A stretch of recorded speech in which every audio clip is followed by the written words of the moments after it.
김치냉장고 김치로 유명한 대유 미니아가 광주로 공장을 옮겨 제품 생산을 시작했습니다. 지역 경제에 긍정적인 파급 효과가 기대됩니다. 5.18 당시 미국 백악관 회의에서는 카터 대통령의 재선을 위해 광주 상황은 조용히 넘어가자는 취지의 발언이 나왔습니다. 자국의 이익 앞에 광주 시민의 생명이나 인권은 뒷전이었습니다. 도로와 아파트 건설 현장에 불량 레미콘을 납품해온 업체가 적발됐습니다. 구조물 안전에 우려가 제기되고 있습니다. 최악의 가뭄 속에 전남 지역 군수들이 러시아로 단체 연수를 떠났습니다. 시기적으로 부적절하다는 비판이 나오고 있습니다. 여러분 안녕하십니까? 5.18 당시의 유혈 진압 직후 미국 백악관 회의의 대화록을 어제 집중 보도해드렸습니다. 오늘은 광주 시민들의 죽음은 뒷전인 채 오로지 신군부의 무력 진압을 뒷받침하는 대책에만 골몰했던 미국의 모습을 고발합니다. 당시 카터 행정부 재선에 미칠 영향까지 계산해 사실상 신군부의 무력 사용을 용인했고 광주 상황이 확산되지 않도록 하는 데만 혈안이 됐었습니다. 김인정 기자입니다. 한국 군부는 유능하게 무력을 사용했습니다. 수백 명의 사상자가 발생했다는 광주 상황을 보고받고도 무력 사용을 긍정적으로 평가하는 미국의 당시 국방장관. 비단 이 발언만이 아니라 백악관 회의 내내 주된 관심은 광주 시민의 생명과 인권이 아니라 시위가 확산되느냐 아니냐 여부였습니다. 시위 확산으로 인한 북한의 남침 가능성을 우선 경계했지만 북한군의 특이 동향이 없다고 판단하고도 다른 지역으로 시위가 번지면 비상 상황이라고 간주했습니다. 그쪽에서는 전혀 그런 시각에서 보지 않고 민주화 운동이라거나 이렇게 보지 않고 오히려 질서를 어지럽히는 소요와 폭동이라는 신군부의 의견에 동조를 했던 것이죠. 카터 대통령의 재선 도전에 미칠 영향에 대한 계산도 있었습니다. 그들이 광주 문제를 신속하게 해결하면 우리는 조용하게 가는 것이 좋겠습니다. 그것이 대통령 선거의 이슈로 될 수 있는 문제들을 피하는 데 더 효과적일 겁니다. 이 회의에서는 당시 한국 국민을 바라보는 미국 행정부의 시각도 드러났습니다. 군이 광주에 재진입하면 후폭풍이 있지 않겠냐는 질문에 브라운 국방장관은 한국인들은 승자를 따라갈 것이라고 말합니다. 이 발언이 훗날 한국인이 들쥐와 같은 민족이어서 누가 지도자가 되든 따라갈 것이라는 위컴 전 주한미군 사령관의 들쥐 발언으로 이어진 것으로 보입니다. 카터 행정부가 대외적으로는 인권 외교를 강조했지만 5.18 상황에서는 광주 시민들의 인권을 고려한 정치적 해법에 대한 고민은 전혀 없이 오로지 무력 진압의 성패에만 골몰했던 겁니다. MBC 뉴스 김인정입니다. 김치냉장고 김채로 유명한 대유 유니아가 최근 광주로 본사 이전을 마무리하고 본격적인 생산에 들어갔습니다. 300여 명의 임직원이 광주로 삶의 터전을 옮겼고 주요 협력업체도 광주업체로 바뀌었습니다. 송정근 기자입니다. 대유 위니아 광주 공장이 이번 주부터 양산을 시작했습니다. 충남 아산의 본사 설비를 광주로 이전하기 시작한 지 2달 만입니다. 프리미엄급 냉장고와 김치냉장고 김채 등 대형 가전을 연간 최대 30만 대까지 생산할 수 있습니다. 2년 전 에어컨과 밥솥 등 소형 가전 라인을 광주 소총공단으로 이전한 데 이어 대형 생산 라인까지 구축한 겁니다. 광주 이전은 물류비 감소를 통해 원가 경쟁력을 확보하기 위한 조치입니다. 하남과 평동에 협력업체가 밀집돼 있어 과거의 원거리 조달 시스템이 크게 개선됐기 때문입니다. 여기에서는 전체적인 어떤 5km에서 10km 범주 내에서 다 조달이 이루어지기 때문에 그런 면에서도 우리 회사의 어떤 경영의 측면에서는 상당히 유리한 조건을 판단하고 저희들이 광주로 좀 오르게 된 배경이 되겠습니다. 20여 개 주요 협력업체도 광주에서 새롭게 발굴하면서 지역 가전업계에는 활력소가 되고 있습니다. 광주권 전자업계에 물량이 좀 축소되면서 어려움이 좀 있었는데 위니아가 광주권으로 이전함으로써 그 물량을 흡수할 수 있게 되어서 지역 경제가 좀 나아지지 않았나. 300여 명의 임직원도 광주로 삶의 터전을 옮겼고 가족들의 이주도 예상되고 있습니다. 김치냉장고 생산 성수기인 9월 달부터 석 달간은 200여 명의 보조 인력을 한시적으로 고용할 계획입니다. 대유 위니아 공장의 광주 이전으로 연매출 1조 4천억 원의 대유그룹은 그룹 내 제조업 기반의 3분의 2가량을 광주에 직접 파했고 고용 창출 등 지역 경제에도 긍정적인 파급 효과가 기대됩니다. MBC 뉴스 송정근입니다. 문재인 정부가 주목하고 있는 광주형 일자리와 관련해 의미 있는 협약이 체결됐습니다. 윤장현 시장은 역사적인 날이라며 기대감을 나타냈지만 과연 말 그대로 장밋빛일 건지 짚어봤습니다. 김철원 기자입니다. 광주형 일자리 사업을 이끌 컨트롤타워인 더 나은 일자리위원회가 출범 1년 만에 성과를 내놓았습니다. 광주시와 지역의 경제단체, 시민사회단체, 그리고 한국노총 광주본부가 광주형 일자리 실현에 동참하기로 하고 협약을 맺었습니다. 연봉 4천만 원의 적정 임금 실현과 노사 책임 경영 구현 등의 4대 원칙을 적용해 현재 조성 중인 빅그린 산단을 광주형 일자리의 시범단지로 만들겠다는 것입니다. 윤장현 시장은 노동계가 동참한 것이 역사적이라며 기대감을 나타냈습니다.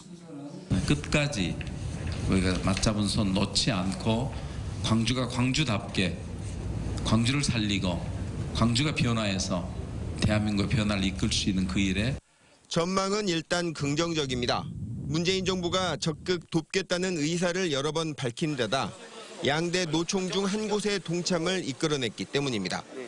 젊은이들이 광주에서 거주하고 살 수 있고 발전할 수 있게 밖에 있는 기업을 광주 유치하고 이런 부분이 제일 맞다고 생각합니다. 이런 부분에서는 노동계의 양보도 필요하고 노사민정의 전체적 타협을 통해서 하지만 불안 요소도 숨어 있습니다. 광주시는 빅그린 산단 특구 지정과 특별법 제정 등 정부의 역할을 기대하는 눈치지만 지난주 광주를 찾은 청와대 장하성 실장의 발언은 정부가 주도하겠다는 뉘앙스는 아니었습니다. 그냥 중앙만 바라보고 있던 그동안의 어떤 일방 통행식의 경제 운영에서 지역이 주도하고 중앙이 지원하는 그런 새로운 모델이 되지 않을까. 양대 노총 중 하나이자 지역 대기업 노조가 속해 있는 민주노총 광주본부에는 광주시가 협약 제안조차 하지 않았다는 점과 광주형 일자리 실현에 열쇠를 쥐고 있는 자동차 대기업들의 입장이 아직껏 전무하다는 점도 광주형 일자리의 미래를 마냥 낙관하게 할 수 없는 요인입니다. MBC 뉴스 김철원입니다. 최악의 가뭄과 폭염 속에서 전남의 군수 6명이 단체로 해외로 나갔습니다. 국제적 안목을 키우기 위해서라는데 꼭 지금이어야 했는지 의문입니다. 신광하 기자입니다. 박병종 고흥군수, 유군기 곡성군수, 최영식 담양군수, 구충본 화순군수, 서기동 구례군수, 김성 장훈군수 등 6명의 군수들이 단체로 러시아로 떠났습니다. 국제적 안목을 키워 역량을 강화하고 지역 관광사업과의 접목 방안을 러시아 하바롭스크, 블라디보스톡, 사할린 등 관광 1색의 5박 6일의 일정으로 짜였습니다. 고흥군수는 2명의 공무원을, 나머지 5명의 군수는 비서 등 공무원 1명씩을 대동했습니다. 군수는 420만 원, 수행공무원은 330만 원씩 모두 4,800여만 원의 경비는 자치단체들이 각각 부담했습니다. 이번 해외 연수가 결정된 시점은 지난 4월 26일 전남시장군수 협의회 정례회의였습니다. 5월 초에 시군별로 여권을 걷는 등 일사천리로 연수가 추진됐습니다. 당초 1, 2차로 나눠 12명의 시장군수가 떠날 예정이었지만 가뭄 상황 대응과 새 정부 국정 초반, 대정부 활동 등을 이유로 무더기 불참했습니다. 의회가 열리지 않는 시기에만 떠날 수 있는 광역기초위원과는 달리 시장군수는 연중 수차례 해외 일정을 소화하고 있습니다. 시기도 부적절하고 시급하지도 않은 해외 연수를 강행해놓고 대외적으로는 가뭄 피해를 줄이는 데 행정력을 집중하고 있다고 대대적으로 홍보하고 있습니다. MBC 뉴스 신광하입니다. 시멘트를 적게 넣은 레미콘을 만들어 공사 현장에 납품해온 업체들이 적발됐습니다. 이 불량 레미콘이 무려 2,500곳에 납품되면서 구조물 안전이 우려됩니다. 김진선 기자입니다. 전남의 한 하천 정비공사에 실제로 쓰인 레미콘의 납품서입니다. 시멘트가 272kg 들어갔다고 표기됐지만 실제 섞인 건 235kg, 37kg이 덜 들어갔습니다. 시멘트 배합량을 서류에서 간단히 조작할 수 있는 프로그램을 이용해 레미콘을 주문한 건설사를 속인 겁니다. 어떻게 물으면 돼요? 계속 바뀌죠, 밑으로. 작업 완료됐습니다. 지난 2013년부터 4년 동안 73살 장모 씨가 자신이 운영하는 레미콘 업체 4곳에서 이 같은 수법으로 챙긴 돈은 300억 원. 시멘트를 약정한 비율보다 최대 50% 이상 덜 넣은 불량 레미콘은 전남의 아파트 8곳과 관급 도로공사 등 2,500곳에서 쓰였습니다.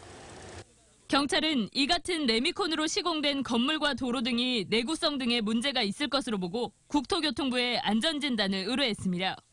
또 다른 결함이 발생할 소지가 있기 때문에 좀 더 정확한 검증을 위해서 산업통상자원부사나 국가기술표준원에 지금 현재 의뢰를 해놓은 상태입니다. 경찰은 장 씨와 프로그램 개발자 등 6명을 구속하고 건설사와의 유착 여부에 대해서도 수사를 확대하고 있습니다. MBC 뉴스 김진선입니다. 최근 불거진 광주시청 간부 공무원의 성추행 사건과 관련해 윤장현 광주시장이 시민들에게 사과했습니다. 윤 시장은 오늘 확대 간부에 의해서 일부 공직자들의 부끄러운 행태의 잔재가 표출된 것은 매우 유감스럽다며 극소설하지만 시민들께 죄송스럽고 책임을 통감한다고 말했습니다. 윤 시장의 이 같은 발언은 최근 산하기관 여직원을 상대로 한 광주시청 간부 공무원의 성추행과 위탁사업 보조금 의혹 등을 우회적으로 비판한 것으로 보입니다. 국제수영연맹 코넬 마르쿨레스쿠 사무총장이 2019 광주 세계수영선수권대회 점검을 위해 광주를 찾았습니다. 코넬 총장을 비롯한 국제수영연맹 방문단은 어제부터 오늘까지 광주 수영대회 조직위원회를 찾아 준비 상황을 점검하고 대회 흥행을 위해 북한의 광주 대회 참가가 필요하다고 말했습니다. 방문단은 내일은 서울에서 노태강 신임 문체부 2차관을 면담하고 출국할 예정입니다. 섬 지역에 전해오던 전통 공연극으로 발 광대놀이가 있습니다. 발에 가면을 씌우고 공연을 하는 일종의 마당극인데 섬마을 주민들이 50여 년 만에 되살려 전통을 잇고 있습니다. 박영훈 기자입니다. 마른 다시마를 걷어올리는 주민들이 흥겨운 노랫가락으로 피로를 잊습니다. 하루 일이 끝나면 마을 회관에 335 모여 발광대놀이 연습을 이어갑니다. 스트레스도 풀리고 좋아요. 온 동네 사람들이 이제 단합해서 이렇게 우리 마을 사람들이 모여서 한다는 게 좋죠. 발에 상반신 가면을 씌우고 농사짓기 흉내를 내는 발광대놀이는 마을의 안녕과 풍요를 기원하던 전통 공연극입니다. 1900년대 초 전문 연희패들의 영향을 받았지만 섬마을에서는 정월 대보름이나 당제 때 농악놀이 중간에 배치돼 분위기를 돋우는 독특한 형식으로 발전했습니다. 뒤에서 만들었고 뜬금없이 나온 거야. 그렇게 사람들이 참 볼만하죠. 세월의 변화 속에 사라졌던 발광대놀이가 이 섬마을에서 반세기 만에 되살아났습니다. 지역 대학 연구팀의 도움으로 지난해 주민 20여 명이 전수단을 꾸렸고 지난 1년 새 2차례의 공연을 가졌습니다. 주민들은 올해 말까지 발광대놀이 전체를 음반으로 제작하고 정기적인 공연을 갖는 등 더욱 체계적인 전수 기반을 다져나갈 계획입니다. MBC 뉴스 박영훈입니다. 광주 MBC의 5.18 특집 프로그램이 이달의 방송 기자상과 이달의 PD상을 잇따라 수상했습니다. 방송기자연합회는 5.18 특집 다큐멘터리 그의 이름은을 제작한 김인정, 김철원, 강성우 기자를 지역 보도부문 기획보도상 수상자로 선정했다고 밝혔습니다. 또 한국 PD연합회는 류건형 PD가 제작한 5.18 특집 라디오 다큐멘터리 상처야 훨훨 날지 마라를 이달의 PD상 수상작으로 선정했습니다. 정부의 쌀 우선 지급금 환급 방침에 대해서 농민들의 반발이 거세지고 있습니다. 전국농민회 광주전남연맹은 오늘 전남도청 앞에서 기자회견을 열고 환수정책 폐기와 가뭄 피해 농가 지원 등 정부의 대책 마련을 촉구했습니다. 농민회는 정부가 환급 기간을 8월로 앞당기고 지연납부 농가에게 가상금을 부과시키는 등 양곡 정책 실패를 농민에게 전가시키고 있다고 주장했습니다. 정부는 지금까지 전체 대상 금액의 54.5%인 107억 원을 환수했으며 전남의 납부율은 33%로 전국 최저치를 기록하고 있습니다. 광주시가 광주온도 1도 낮추기 프로젝트와 관련해서 구체적인 실천 방안을 제시하고 시민들의 동참을 호소했습니다. 광주시는 녹색 더하기 회색 줄이기, 마음 나누기, 희망 키우기 등 4대 전략을 세우고 안 쓰는 플러그 뽑기, 가까운 거리 걷기, 자전거 타기, 그리고 대중교통 이용하기 등 10대 시민 행동 수칙을 채택했습니다. 세월호 미수 습자를 찾기 위한 객실보 1차 수색이 63일 만에 마무리됐습니다. 세월호 현장수습본부는 오늘까지 세월호 객실보 1차 수색을 완료하고 사전 준비 작업을 거쳐 화물칸 수색에 착수하겠다고 밝혔습니다.